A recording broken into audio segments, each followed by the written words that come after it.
On the evening of February 13th, 2026, the streets of Sydney, Australia were as quiet as any other late summer night. In North Ryde, an 85-year-old retiree named Chris Baghsarian was at home.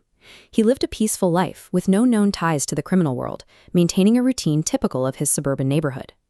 That peaceful normalcy ended during the dark of night when multiple intruders forced their way into his residence. The group abducted Baghsarian and fled the scene. When frantic family members and police arrived, they found a scene of a coordinated home but no sign of the elderly resident. The violence of the break-in stood in stark contrast to the victim's profile. At 85, Baghsarian was frail and presented no logical reason for such a high-risk abduction. Detectives immediately flagged the crime as an anomaly. It lacked the typical characteristics of an opportunistic robbery, yet there was no clear reason why anyone would target this specific individual. The disappearance sparked a massive, statewide police mobilization across New South Wales that would last for nearly 2 weeks. Investigators began piecing together the kidnappers' movements by building a digital footprint. They synthesized witness statements with mobile phone records and extensive CCTV footage from the area surrounding the North Ryde home. As the search stretched into its second week without a ransom demand or a sighting, the hope for a rescue began to fade. The massive search shifted northwest of the city to the rural area of Pitt Town, where teams discovered human remains. Forensic testing confirmed the identity that investigators had feared. The remains were those of Chris Baghsarian. Following the identification, the New South Wales Police officially reclassified the case as a homicide investigation. The shift in classification changed the scope of the inquiry.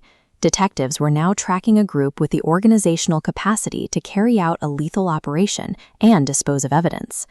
When investigators analyzed the digital logs and communications recovered from the suspects, they found the surveillance had been directed at a profile that did not match the victim.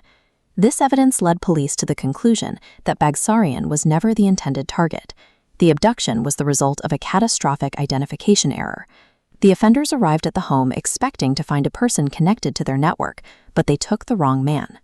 Following this discovery, police executed a series of raids, resulting in the arrests of multiple suspects. In July 2026, authorities charged a 32-year-old man for his alleged role as the coordinator who managed the logistics of the kidnapping. This diagram shows a criminal contract structure. A top client provides funding, a coordinator manages local logistics, and operatives execute the task. Police are currently investigating international links, believing the contract was ordered by an overseas client. Chris Baghsarian's death was a lethal administrative failure within a sophisticated, borderless crime syndicate. He was killed by a coordinated team following a plan that was executed efficiently, but based on the wrong information. Despite the arrests, investigators are still searching for one critical piece of the puzzle: the identity of the person the group actually intended to hit. The search also continues for the specific international parties who authorized and paid for the contract from abroad. Law enforcement remains active in mapping these hidden international ties to understand the full reach of the syndicate involved. The focus for the arrested suspects has now moved into the Australian judicial system, where the allegations will be tested in court.